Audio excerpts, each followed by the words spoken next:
Robots, like the MinSeg, need parts, hardware, and smarts, software, to work together. The robot parts include things like electric motors, gears, wheels. Electronic components sense the environment, power the robot, and store and run software. Rules governing the robot responses can be derived using control theory. These rules are stored in software on the robot. The MinSeg is configured as an inverted pendulum. Unlike a simple pendulum, which returns to its original position when perturbed, the inverted pendulum is unstable and returns to a different position when perturbed. Rules implemented in software can stabilize the inverted pendulum robot. Application of control theory results in rules that are efficient and robust. Let's take a closer look at the robot. These are the components used to build the robot. Some assembly is required.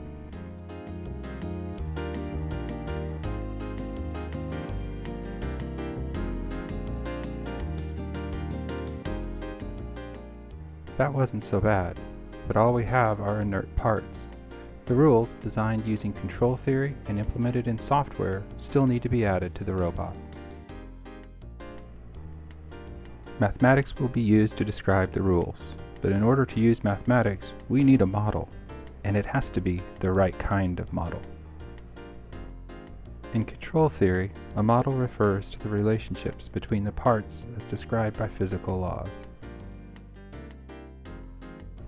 The MinSeg model incorporates parameters, these values describing features of the parts that don't change as the robot runs, state variables, these features do change as the robot runs, and the input to the robot.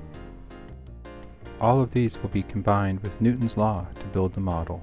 The final model looks complicated, but it is just an adaptation of Newton's general law to the specific robot configuration, and it can be simplified.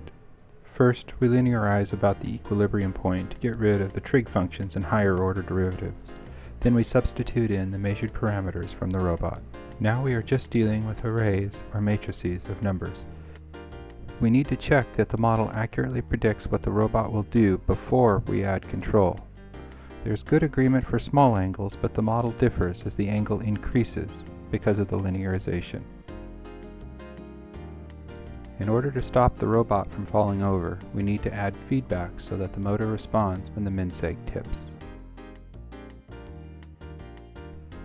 With the model, we can use control theory to iterate through controller designs and separate the unstable configurations.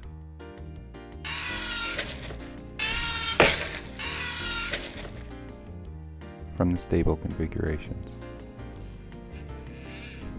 With a good controller design, we achieve our goal of a stable robot. We successfully designed and implemented controllers for the MinSeg, but why does that matter?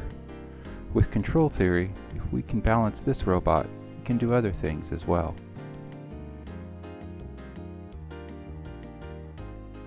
The applications and possibilities are endless.